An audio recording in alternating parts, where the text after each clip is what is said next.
여러분, 지금까지 살아오면서 가장 많은 시간과 에너지를 쏟은 것이 무엇인가요? 사람은 태어나면서부터 무언가를 얻기 위해 살아갑니다.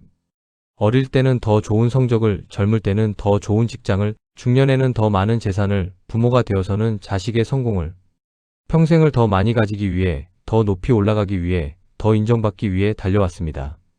그리고 그 다름질 속에서 정작 중요한 것들을 놓쳐버린 경우가 얼마나 많은지 생각해 보신 적 있으신가요? 인생의 마지막을 앞에 두고 많은 분들이 비슷한 이야기를 하신다고 합니다.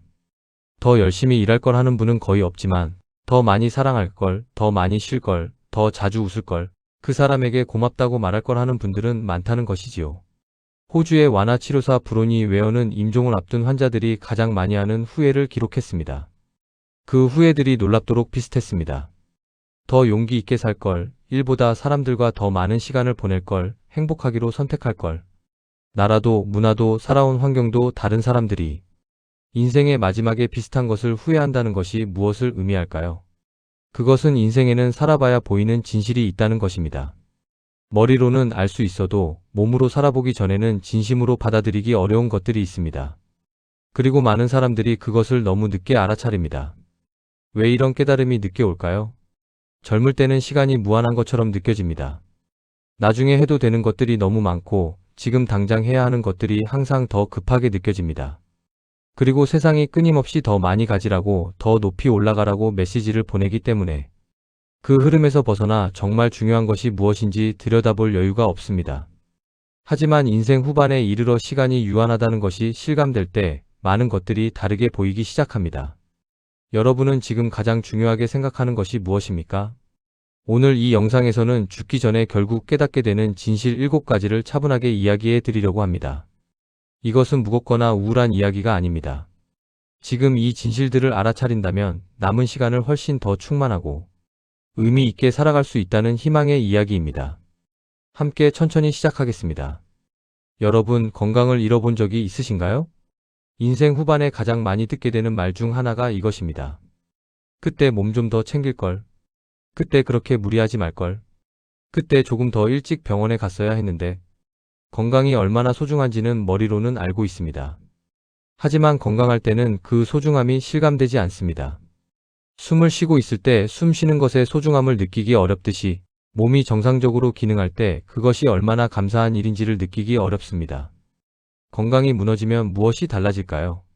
아무리 많은 돈이 있어도 그 돈으로 병원에 가야 하고, 아무리 성공했어도 몸이 따라주지 않으면 그 성공을 누릴 수 없고, 아무리 소중한 사람이 곁에 있어도 아픈 몸으로는 그 시간을 충분히 즐기기 어렵습니다. 건강 하나가 무너지면 삶의 모든 것이 함께 흔들리기 시작합니다. 왜 사람들은 건강할 때 건강을 소홀히 할까요? 젊을 때는 무리해도 며칠 쉬면 회복이 됩니다.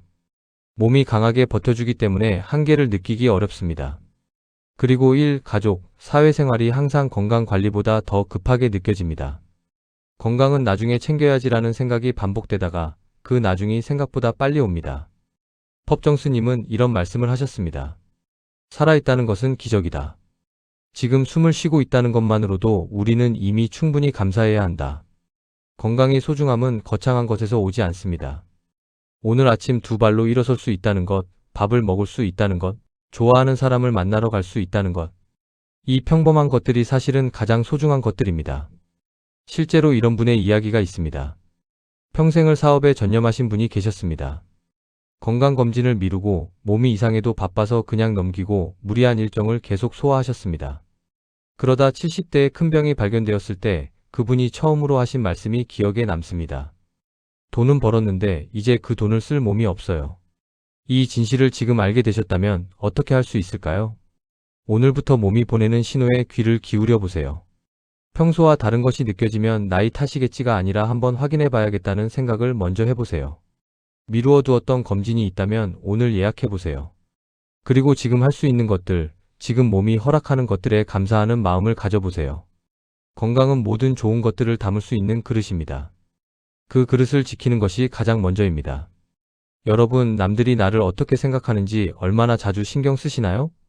인생 후반에 많은 분들이 깨닫는 두 번째 진실은 이것입니다. 내가 그렇게 신경 썼던 남의 시선이 사실은 생각만큼 중요하지 않았다는 것으로. 사람들은 사실 남의 일에 그렇게 오래 관심을 두지 않습니다. 내가 어딘가에서 실수했을 때 나는 그 수치스러운 기억을 오랫동안 안고 살아가지만 그것을 본 사람들은 대부분 며칠이 지나면 잊어버립니다.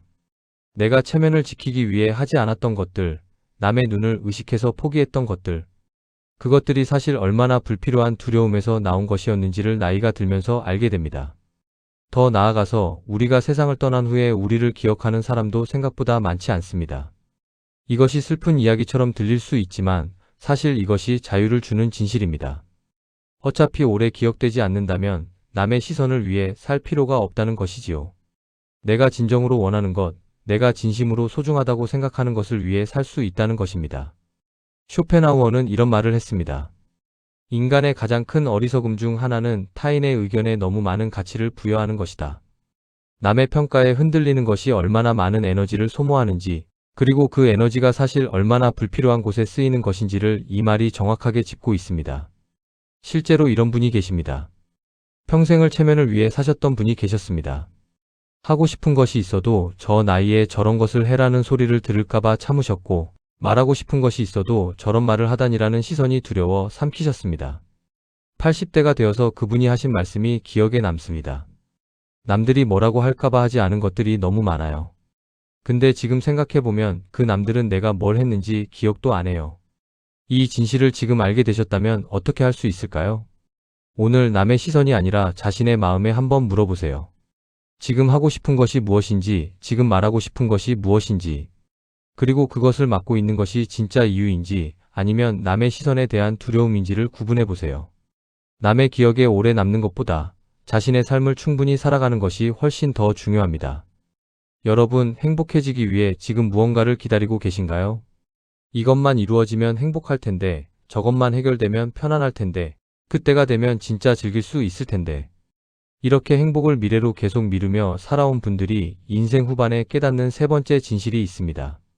행복은 사실 지금 이 순간 아주 평범한 것들 속에 있었다는 것으로. 심리학에서 쾌락 적응이라는 현상이 있습니다. 인간의 뇌는 어떤 좋은 것에도 결국 적응해버립니다. 처음에는 기쁘지만 시간이 지나면 그것이 당연해지고 다시 새로운 것을 원하게 됩니다. 더 큰 집을 갖게 되면 처음에는 기쁘지만 결국 익숙해지고 더 큰 집을 원하게 됩니다. 이 사이클에서 벗어나지 않으면 행복은 영원히 저 너머에 있게 됩니다. 반면에 매일 반복되는 작은 것들에서 기쁨을 찾는 사람들은 어떨까요? 아침에 마시는 따뜻한 차 한 잔, 산책길에 만나는 계절의 변화, 가족과 함께하는 저녁 식사, 오래된 친구의 목소리. 이런 것들이 삶의 일상적인 행복 수준을 만들어냅니다. 거창한 성취가 주는 행복보다 훨씬 더 꾸준하고 안정적인 행복입니다. 임종을 앞두신 분들이 가장 많이 이야기하시는 것들이 있습니다. 큰 성취의 기억이 아닙니다. 온 가족이 함께 밥을 먹던 평범한 저녁, 친구와 산책하며 나누던 대화, 아이가 처음 걸음마를 뗐을 때의 순간, 정원에서 꽃이 피어나는 것을 바라보던 아침. 이런 평범한 순간들이 인생의 마지막에 가장 소중하게 기억된다는 것이지요. 실제로 이런 분이 계십니다. 큰 사업을 하다 은퇴하신 분이 처음에는 은퇴 후의 삶이 공허하게 느껴지셨다고 합니다. 특별한 것이 없는 하루가 답답하게 느껴졌습니다. 그런데 어느 날 아침 텃밭에서 직접 키운 상추로 밥을 먹으면서 이렇게 맛있을 수가라는 생각이 드셨다고 합니다. 그 순간부터 작은 것에서 기쁨을 찾기 시작하셨고 지금은 그 평범한 하루하루가 사업하던 시절보다 훨씬 행복하다고 하십니다. 이 진실을 지금 알게 되셨다면 어떻게 할 수 있을까요? 오늘 하루 중 딱 한 가지 평범하지만 좋은 것에 온전히 집중해 보세요. 밥을 먹을 때 그 맛을 충분히 느끼거나 산책을 하면서 주변의 것들을 바라보거나 가족의 목소리를 들으며 그 따뜻함을 느끼거나 행복은 멀리 있지 않습니다. 지금 이 순간 안에 있습니다. 네 번째 진실은 비교가 삶을 얼마나 갉아먹는가에 대한 것입니다. 많은 분들이 인생의 후반에 이르러 이렇게 말씀하십니다. 평생 남과 비교하며 살았는데 그 비교에서 이긴 적도 별로 없고 이겼다고 해서 행복해진 것도 아니었어요. 비교는 왜 평생의 짐이 될까요? 비교에는 끝이 없습니다. 나보다 더 가진 사람, 나보다 더 성공한 사람, 나보다 자녀가 더 잘된 사람은 항상 있습니다. 비교를 기준으로 삶의 만족을 찾으려 하면 그 만족은 영원히 손에 잡히지 않습니다. 비교는 지금 내가 가진 것들의 가치를 지워버립니다. 비교하기 전에는 충분하고 감사하게 느껴지던 것들이 누군가와 비교하는 순간 부족하고 초라하게 느껴집니다. 그 결핍감이 삶의 만족도를 끊임없이 낮춥니다. 자녀 비교가 특히 큰 상처를 남기기도 합니다. 부모가 자녀를 남의 자녀와 비교할 때 그것이 자녀에게 얼마나 깊은 상처를 남기는지는 당사자들이 아실 것입니다. 부모의 입장에서는 더 잘 되기를 바라는 마음이지만 자녀는 나는 부모님께 절대 충분하지 않다는 생각을 갖게 될 수 있습니다. 그 상처가 평생을 따라가기도 합니다. 쇼펜하우어는 이런 말을 했습니다. 우리 불행의 구할은 비교에서 온다. 이 말이 과장처럼 들릴 수 있지만 자신의 삶에서 불행하다고 느꼈던 순간들을 돌아보면 그 많은 부분이 남과의 비교에서 시작되었다는 것을 발견하게 됩니다. 실제로 이런 분이 계십니다. 평생을 남과 비교하며 자신의 삶이 부족하다고 느끼셨던 분이 계셨습니다. 더 좋은 집을 가진 사람을 보면 내 집이 초라해 보이고 더 성공한 사람을 보면 내 삶이 실패한 것 같았습니다. 그런데 80대에 이르러 그분이 하신 말씀이 있습니다. 돌아보면 내 삶에도 좋은 것들이 참 많았는데 남이랑 비교하느라 그것들이 안 보였어요. 비교하느라 내 삶을 제대로 살지 못한 것 같아요. 이 진실을 지금 알게 되셨다면 어떻게 할 수 있을까요? 비교하는 생각이 올라올 때 의식적으로 이렇게 방향을 바꾸어 보세요. 저 사람은 저런데 나는이 아니라 지금 내 삶에서 소중한 것이 무엇인가로. 노자의 말처럼 족할 줄 아는 사람이 진정으로 풍요로운 사람입니다. 다섯 번째 진실은 미움과 원망을 붙잡고 사는 것이 결국 자신에게만 해가 된다는 것입니다. 인생의 마지막을 앞두고 많은 분들이 이렇게 말씀하십니다. 그 사람을 미워하느라 얼마나 많은 에너지를 썼는지 모르겠어요. 그 에너지를 소중한 사람에게 쓸 걸 그랬어요. 미움과 원망이 왜 자신에게 해가 될까요? 미움을 품고 있는 동안 가장 힘든 것은 미워하는 상대방이 아니라 자기 자신입니다. 그 감정이 마음을 무겁게 만들고 에너지를 소모시키고 지금 이 순간을 충분히 살지 못하게 만듭니다. 미움을 붙잡고 있는 동안 그 사람에 대한 생각이 반복되고 그 반복이 상처를 계속 새롭게 만들어냅니다. 연구들에서 오랫동안 원망과 분노를 품고 있는 것이 면역 기능을 약화시키고 심혈관 건강에 영향을 미치고 우울감을 높인다는 결과가 반복적으로 나옵니다. 미움이 몸을 병들게 한다는 것이 과장이 아닙니다. 용서는 상대방을 위한 것이 아닙니다. 나 자신을 위한 것입니다. 용서한다는 것이 그 사람이 한 것이 괜찮다는 것이 아닙니다. 그 감정의 짐을 더 이상 내가 지고 다니지 않겠다는 선택입니다. 그 짐을 내려놓을 때 그 자리에 더 소중한 것들이 들어올 수 있습니다. 인생의 마지막에 진정으로 중요한 것은 미워했던 사람에 대한 기억이 아니라 사랑했던 사람과 함께했던 순간들입니다. 그 순간들을 더 많이 만들기 위해서라도 미움의 짐을 내려놓는 것이 필요합니다. 실제로 이런 분이 계십니다. 오랫동안 형제와 사이가 나빴던 분이 계셨습니다. 재산 문제로 갈등이 생긴 후 수십 년간 연락도 하지 않고 지내셨습니다. 그런데 중병이 드시고 나서 처음으로 형제에게 연락을 하셨습니다. 오랜 세월이 지나 두 분이 다시 만났을 때 그분이 하신 말씀이 있습니다. 이걸 더 일찍 할 걸 그랬어요. 그 미움 때문에 잃어버린 시간이 너무 아까워요. 이 진실을 지금 알게 되셨다면 어떻게 할 수 있을까요? 마음속에 오래 붙잡고 있는 미움이나 원망이 있다면 그것을 조금씩 내려놓는 연습을 해보세요. 그 사람을 위해서가 아니라 나 자신을 위해서. 그리고 그 에너지를 진정으로 소중한 사람에게 돌려보세요. 여섯 번째 진실은 시간이 돈보다 훨씬 귀하다는 것입니다. 머리로는 알고 있지만 정말로 실감하는 것은 시간이 줄어들기 시작할 때입니다. 젊을 때는 시간을 돈처럼 쓸 수 있다고 생각했습니다.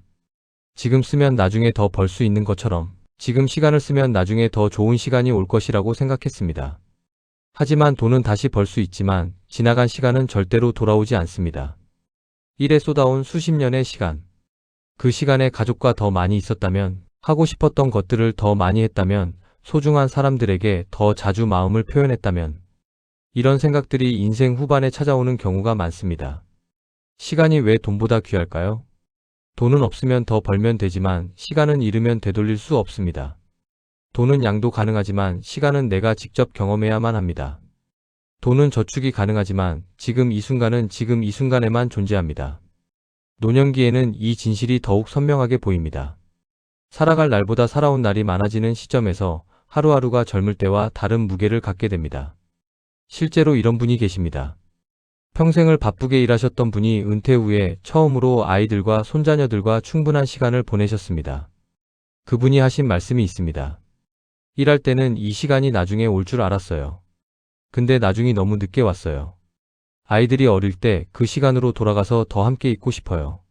이 진실을 지금 알게 되셨다면 어떻게 할 수 있을까요? 오늘 하루를 어떻게 보낼지 의식적으로 선택해 보세요. 진정으로 소중한 것에 시간을 쓰고 있는지, 아니면 급하다는 이유로 중요하지 않은 것에 쓰고 있는지. 그리고 오늘 만나고 싶은 사람이 있다면 나중으로 미루지 마세요. 지금 이 순간이 가장 이른 때입니다. 일곱 번째, 그리고 마지막 진실은 어쩌면 앞에 6가지 진실을 모두 포함하는 가장 본질적인 것입니다. 결국 내 마음이 인생을 결정한다는 것입니다. 같은 상황에서도 어떻게 받아들이느냐에 따라 삶이 완전히 달라집니다. 아파서 병원에 다니고 있는 두 분이 계십니다. 한 분은 왜 나한테만 이런 일이 생기는 거야 라는 생각으로 하루를 보내십니다.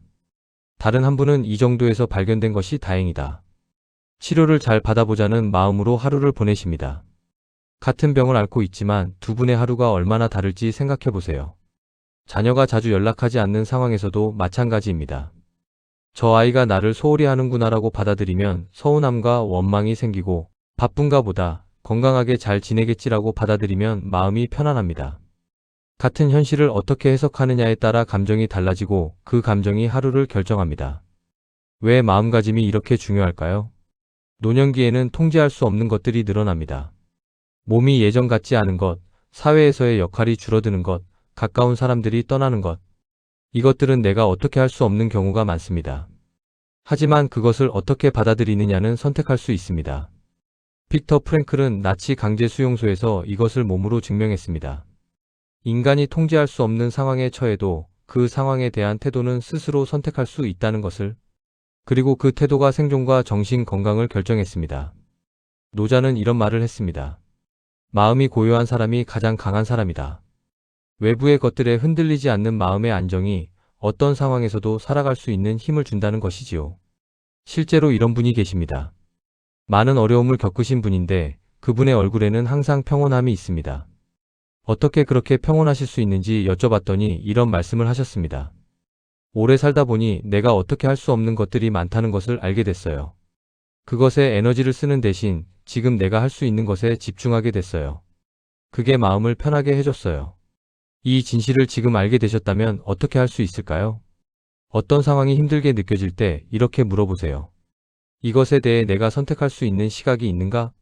현실은 바꾸기 어려워도 그 현실을 바라보는 관점은 바꿀 수 있습니다. 그 작은 관점의 전환이 하루를 바꾸고 하루가 모여 인생을 바꿉니다. 여러분, 오늘 7가지 진실 이야기를 들으시면서 어떤 생각이 드셨나요? 건강보다 중요한 것은 거의 없다는 것, 사람은 생각보다 오래 기억되지 않는다는 것, 행복은 멀리 있지 않다는 것, 비교는 평생의 짐이 된다는 것, 미워하는 사람보다 소중한 사람이 중요하다는 것, 시간은 돈보다 귀하다는 것, 결국 내 마음이 인생을 결정한다는 것. 이 중에서 이미 알고 계셨던 것도 있으실 것이고 다시 한번 깊이 느끼게 된 것도 있으실 것입니다. 오늘 드리고 싶은 가장 핵심적인 메시지를 한마디로 정리하면 이것입니다. 인생의 진실은 멀리 있지 않습니다. 거창한 철학서에서 찾아야 하는 것도 아니고 특별한 경험을 해야만 알 수 있는 것도 아닙니다. 사실 많은 분들이 이미 마음속으로는 알고 있는 것들입니다.